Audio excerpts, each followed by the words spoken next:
Can't get enough of Kelly and Ramya? We're now on YouTube for you to indulge in highlights from our show. Did you know that everyone has rights? No matter who we are, we all qualify.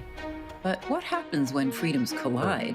The answers are rarely simple, but always interesting. Join me, Danielle McLaughlin, to talk about civil liberties and human rights on Know Your Rights. Hello, it's lovely to be here today, and I'm very excited. As Kelly says, we have some fast breaking news because today we have a return visit from our friend and outspoken disability rights advocate, David Lepofski. Welcome back to Kelly and Ramya, David. Why don't you introduce me as the shy and retiring David Lepofski, just for a little variety? That would be a different David Lepofski, I'm afraid. Not our favorite. What can I tell you? Well, last time we talked to you, you were telling us about your organization's attempts to have the Ontario government release the most recent report on the implementation of the Accessibility for Ontarians with Disabilities Act. And I think you have some news for us today. Well, we do, which is that the Ford government here in Ontario finally, last Thursday, made it public. They received it 6 months earlier. They were legally obliged to make it public, but they dragged their feet for months and months. I filed a Freedom of Information request for it. The CBC filed a Freedom of Information request for it. They refused to disclose it, saying that to disclose it would reveal secret cabinet discussions. It doesn't. I've read it. It doesn't say a thing about cabinet discussions.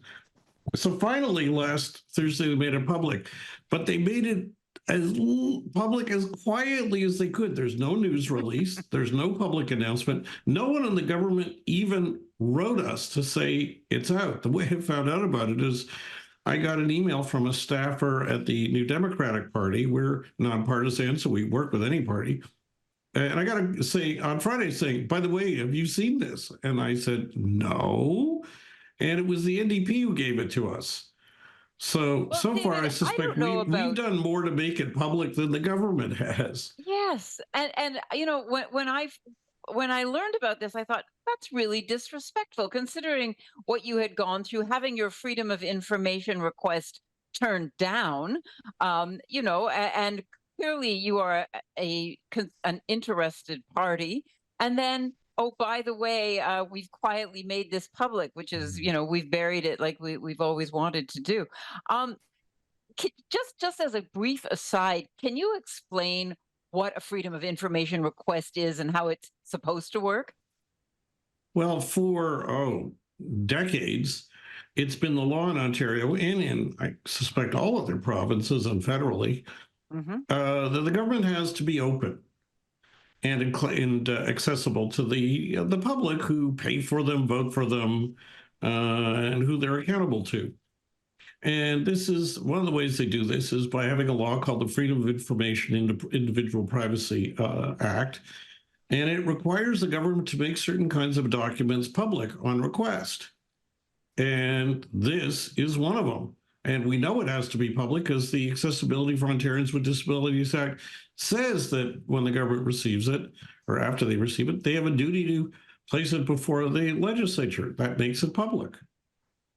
This is really a principle of democracy, isn't it? That we have, you know, we have to know what our governments are doing. And I personally really appreciate the fact that you just didn't let it go. But now that you've, yes, go ahead, please. I just want to explain to our listeners what the report is. So from 94 to 2005, a whole bunch of us fought really hard to get the legislature of Ontario to pass Canada's first comprehensive accessibility law, the Accessibility for Ontarians with Disabilities Act, or AODA. It requires the province to lead this province to become accessible by 2025.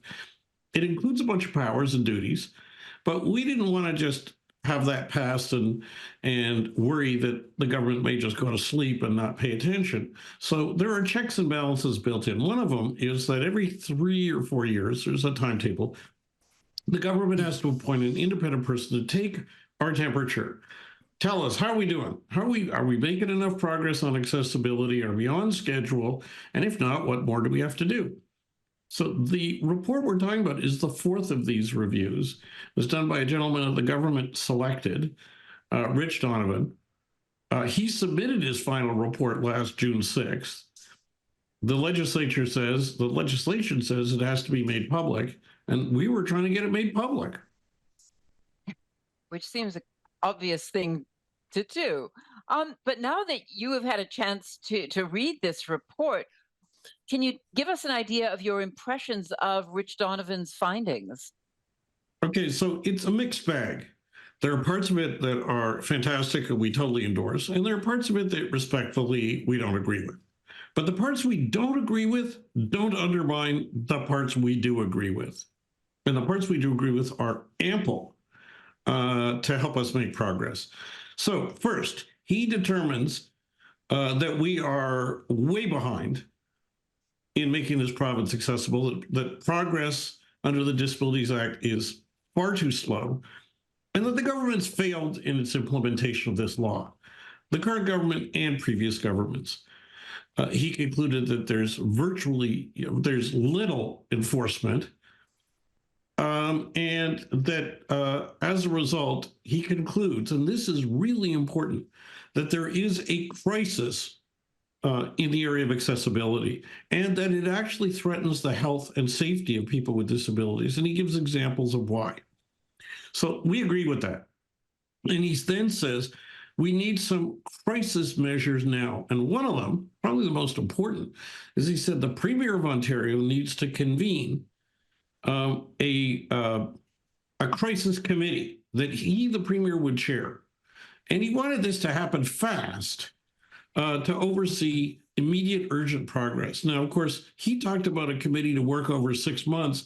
Over the past 6 months, the government squandered that period by simply not even releasing the report, keeping secret this crisis declaration.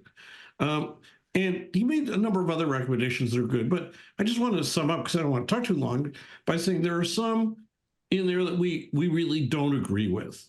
And it doesn't matter because, I mean, it matters because we don't want the government to follow the recommendations that we disagree with. But the fact that we don't agree with them doesn't undermine the force of the important parts of the report that we do agree with. That's very important. Now, you've mentioned that there have been, 4 previous reports. How does this one compare with the others? Does it have a different sense of urgency, or have they all said we're at a crisis level? No, the first report was 2010. It was right after, 5 years after the law was passed. It said we need to revitalize implementation. The second report was in 2015. That was 10 years after the law was passed. It ramped up the language, said we need to revitalize implementation. Neither happened. 2019, the third report was released. It was written by our former Lieutenant Governor, the late David Onley. Mm-hmm. And he spoke in stronger terms than ever before. But his terms are dwarfed by the terms that Rich Donovan used to describe the problem and the severity of the problem. Which recommendations that were made by Mr. Donovan do you think are most likely to actually be adopted by this government?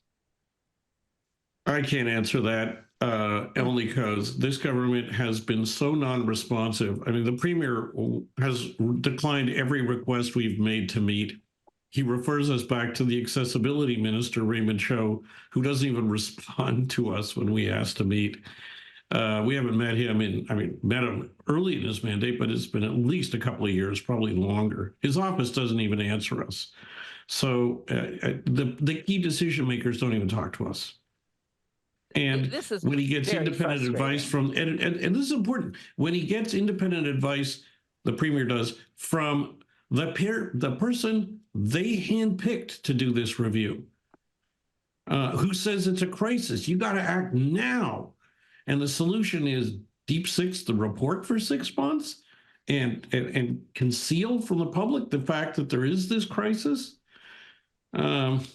doesn't give you a lot of optimism, but that doesn't deter us. We're going to keep advocating. I have very little doubt that you will continue to do that, David.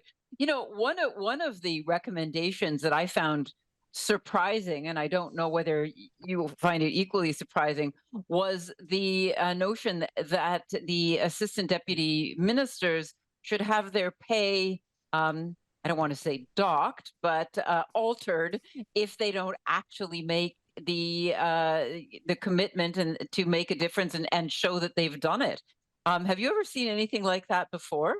Well, it's the deputy ministers in the Ontario government, and I think I don't want to speak for him, but that Rich Donovan, who's got a background in business consulting, is drawing on the model for private business, where Yeah.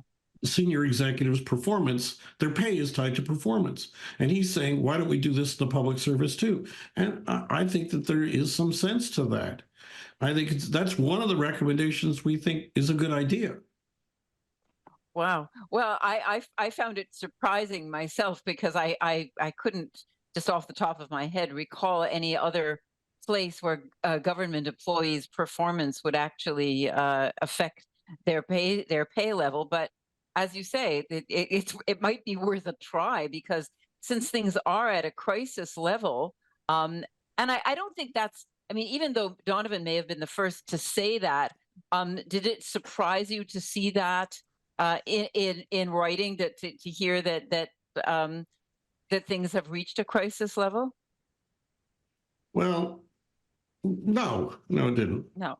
I mean, his interim report he released last spring was pretty hard hitting. So this is just a logical corollary of that.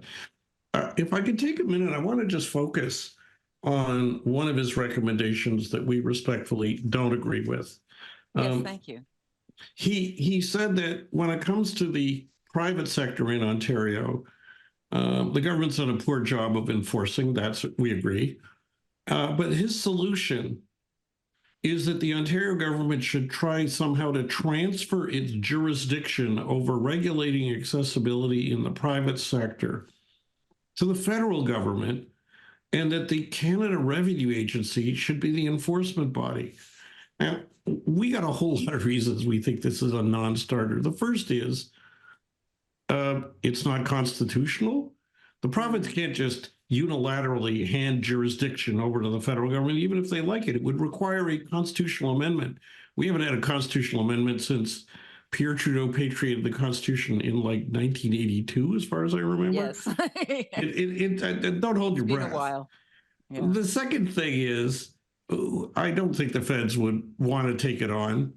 They got enough to do, and we don't want them taking it on.